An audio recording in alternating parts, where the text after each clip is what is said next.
Welcome to the TKC Bible Reading Challenge, powered by Grace Bible Mission. My name is Janet, and here with me is Didayo.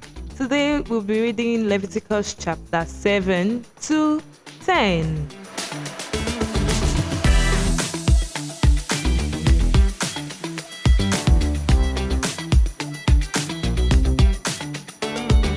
Okay, chapter 7, we talked about, or it was stated, the rules, continuation of the rules for the guilt offering, the peace offerings. And in chapter 8, Aaron and his sons were ordained, or were consecrated actually as priests. Then in chapter 9, we moved on to ordination. After the ordination of Aaron and his sons, then they started offering sacrifices for themselves, for the people. And then something strange happened in Leviticus 10. Some people died. So in chapter 7 to 10, a lot happened. Yes. Plenty things happened. Yes. But in chapter 7, one of those things that stood out for me was the fact that the guilt offering, it's regarded as most holy. Like, it is very, very, very holy. God regards it as something very serious. Or didn't you notice that? Guilt offering. Yes. The one you do when someone commits a sin. Yes. You didn't know, then now he now knows. Yes. So he has to make restitution or something Yes. else. Yes. It's most holy. Guilt offering is done because you are seeking for forgiveness, right? Yes. And it's being regarded as something, let's not use the word most holy, but as something very, very, very important. Well, if you look at the whole of it, Leviticus itself, God keeps on saying something. Be holy as I am holy. Okay. So holiness, God really values it. Yes. And to be holy, you have to be in right standing with God. Yes. So I yes, guess something like that. probably that was yes, Maybe, exactly. something God like is holy, and you cannot say you're a child of God and you live in unholiness. No. It's not possible. It's not Okay. possible. So what else? What else stood out for you? Well, the part of the ordinations of the priests and their sons, it shows us that God doesn't take things for granted. Us as we are now, we are saying are children of God, people that are accepted towards God. There are certain things we must take note of. There are certain rules that God will give to us, and we must obey them, no matter the consequences. As we see for these people, God gave them certain rules and regulations, and it was more to the extent that it covered 2 chapters. It was serious for God. Sorry, I want to draw us back. Yeah. In chapter 7, there was a particular part that says that fat and blood belongs to God. And the other ones, okay, you would actually burn the other ones. There were some that were being given to the priest to eat, but the fat and blood actually belongs to. Does that mean that there are certain things that belongs to God only, like only God? In the aspect And there are of some that belongs to to you. In the aspect of that blood, Yes. God said it like the blood. In the blood of anything, the life is there. Yes. So we're not blood is permitted to life. take anything That's with blood. It's blood, like taking yes. life of a thing. It's prohibited to God. It's an Yes, abomination. exactly. Very, very serious. It's not going to die. Yeah. So moving on, I noticed also actually that God took those things very seriously. Those ones are the pure parts, I think. Yeah. The pure parts. Though in the case of burnt offering, you wash the impure parts and you can still offer them. But the others, yes, they are parts to take for God and for Yes. the priest. Okay, yes. And you mentioned that blood is life, and that is why God takes it as something very, very important to him. I think for fat too, there's this thing that fat is the best, like when they say you give your the fattest thing Yeah. to God.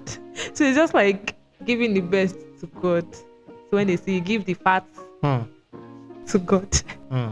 Okay, so what else? In chapter 8, I also noticed that after Moses anointed Aaron and his sons to be the priests, he gave them certain instructions to do, like telling them to stay at the entrance of the tent of the meeting for 7 days, and to do certain things and not to leave there. And they actually obeyed. It was written there that they did exactly what God instructed them through Moses.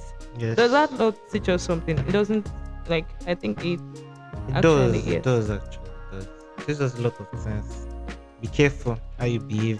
The things you do and everything, you have to be very careful. Yes, I think it teaches us that when you receive authority or power, when power is given to you, you do not now use that opportunity that, okay, so I'm not in charge. no one can control you. Because when we receive, there's this thing about power, or should I say, yes, there's this thing about power. When it's being given to you, if you are not being careful, it can start controlling you, and you would not want anyone to direct you. You would not want to even hear from people that they are the ones probably helping you before. And we can see that Aaron and his sons, they actually obeyed. They did exactly what Moses instructed them to do. They did not say, oh, I'm the priest now, you cannot tell me what to do. How am I sure that it's even God that is speaking to you before? Yes. I also noticed in chapter 9, Moses talked about how God said he's coming, like to the tabernacle with his presence. So there are certain things God told them to do for his presence to come. As Christians, we always have a communication with God. Yes. So there are certain things God has given to us that will make him to dwell with us more, like praises and other stuff. So we should take note of the things God has given to us as mandates to welcome his presence with us and to fellowship with us. Yes. There's another thing. So the part where they mentioned that Aaron actually offered a burnt offering. Is it a burnt offering, guilt offering? For himself first, before doing that for the community. Yes. So that teaches us that as leaders, you also have to like deal with yourself first before you start telling someone, before you start pinpointing and saying, oh, this person is doing this. So you have to deal with yourself first. Remove the beam in your eyes. Yes, before you remove that of another person.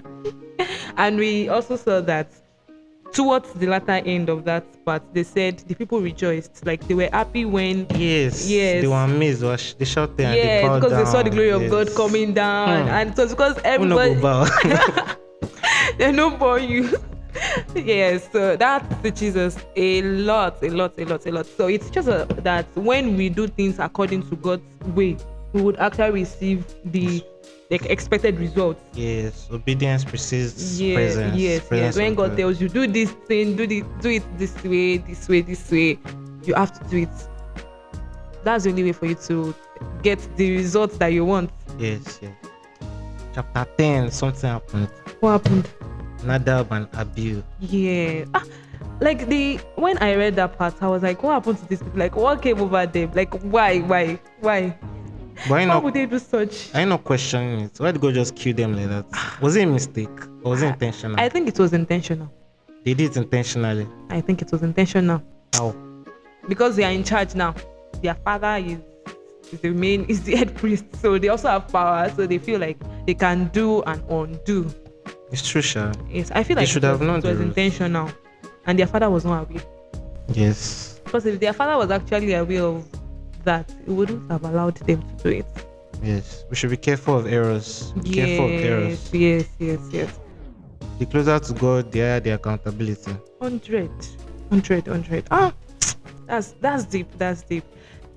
That's deep. So next episode, we'll be reading chapter 11 to 13. And in chapter 11 to 13, a lot were mentioned.